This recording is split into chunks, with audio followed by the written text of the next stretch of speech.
In Shangri-La Frontier Season 2, Episode 21, Hitotomi, who is known as Sunraku in the game, is preparing to participate in the global game competition.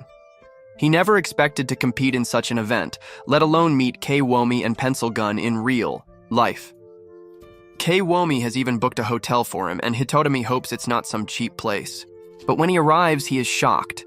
It's a grand, luxurious hotel, far beyond his expectations. Overwhelmed by the lavish surroundings, Hitotomi sends a message to Kwomi. "Is this some kind of prank?" Kwomi replies, "Glad you made it." Pencilgon has also arrived at the hotel. "I'll come to your room soon with another teammate. Just wait there." Meanwhile, Pencilgon, whose real name is Towa Amane, knocks on Hitotomi's door, teasing him. The amazing model, Towa Amane, is standing right here. "Open up already?" Just as Hitotomi is about to open the door, he hesitates. This is the first time they're meeting face to face.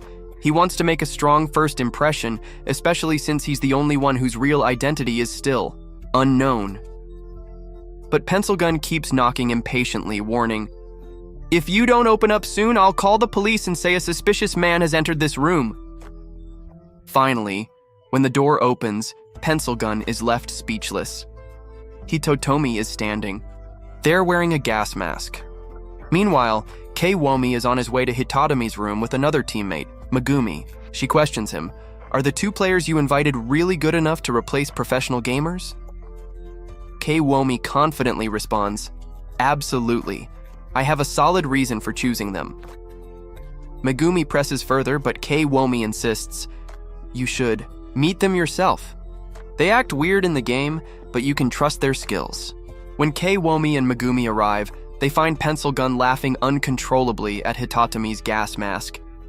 Seeing their antics, Megumi looks even more disappointed, commenting, "So they're weird in real life too?" Pencilgon then asks Kwomi, "Is this the other player you mentioned?" Kwomi nods. "Yes, like me, he's a member of Nitro Squad."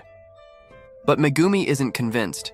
She looks at Hitotomi and Pencilgon and doubts whether they're really strong enough to compete against pro players. Kwomi notices her skepticism and tells her, "I know you have doubts, but let's focus on discussing the competition first." Hitotomi smirks. "Straight to the point, huh? You seem really fired up." Kwomi reveals, "We're up against Star, Rain, the top team from the US, and while they're the best, we just put our team together at the last minute. But I have a plan to beat them." The group heads inside for a meeting, though Pencilgon is still giggling at Hitotomi's gas mask, irritating Megumi further. Megumi asks Kwomi, "Are you really sure these two are our secret weapons against Star Rain?" Hitotomi asks, "Wait, is Star Rain the strongest US team?" Kwomi pulls up an image of Star Rain's team and confirms, yes, and their best player is Sylvia Goldberg. 5 years ago, she entered an amateur gaming competition and reached the final round without taking any damage. She dominated the entire event and won effortlessly. Even in exhibition matches, she kept winning. Because of her incredible performance, she was recruited into Star Rain within a year and is now their ace player. Hearing this, Hitotomi is impressed. "She really sounds like a final boss in a game." Megumi adds, "And the rest of their team consists of top pro gamers too. Do you really think we can beat them with these two, who aren't even professional players?" Pencilgon and Hitotomi turn to Kwomi, curious about his plan. Kwomi explains, "In a normal situation, we wouldn't be able to beat them. I know how strong Sylvia is. I've fought her many times, and I've never even come close to winning. The best I've done is force a draw, but this match is different." Megumi asks, "What do you mean?" Kwomi reveals, "We'll be playing Gaia Heroes, a game that hasn't been released yet. It's based on a comic series where all the characters are either heroes or villains, each with unique abilities. This match will serve as a public demo for the game, and it will be an exhibition match between Nitro Squad and Star Rain." Pencilgon asks, "But what does this have to do with Shangri-La Frontier?" Kwomi explains, "Gaia Heroes was developed with the same game engine as Shangri-La Frontier, thanks to Utopia Company, the creators of Shangri-La Frontier. This means the mechanics will be very similar, Pencilgon realizes. So that's why we have an advantage, because we've already adapted to this game engine by playing Shangri-La Frontier. Kiwomi nods. Exactly. We don't even know if Star Reign's players have ever played Shangri-La Frontier, and with only 2 days before the match, they won't have enough time to master the system, Pencilgon says. So our experience gives us an edge. But Megumi isn't convinced. Even with an advantage, Star Reign isn't the kind of team you can beat just because you played a similar game before. Kiwomi assures her, Megumi, I chose these two for a reason. You can trust their skills. Megumi starts to reconsider. If Kiwomi, a pro gamer, believes in them so much, then maybe they really are skilled. She says, if you believe in them that much, I'll trust them too. But I still want to see for myself how strong they really are. To test them, Megumi challenges Hitotomi to a match. He accepts, determined to prove himself.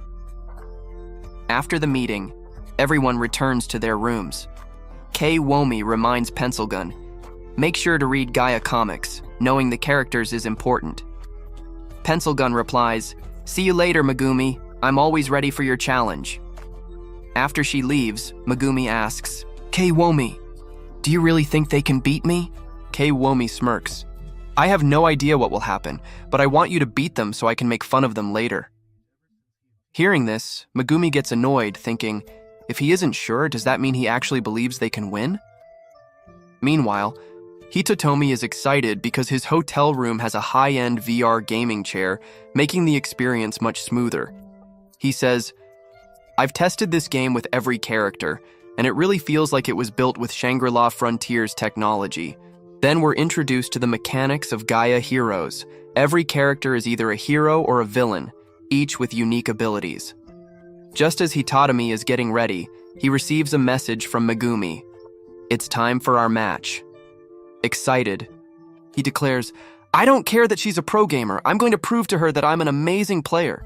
Logging into Gaia Heroes, Hitotomi chooses Ranzo, a dual sword wielder that matches his playstyle.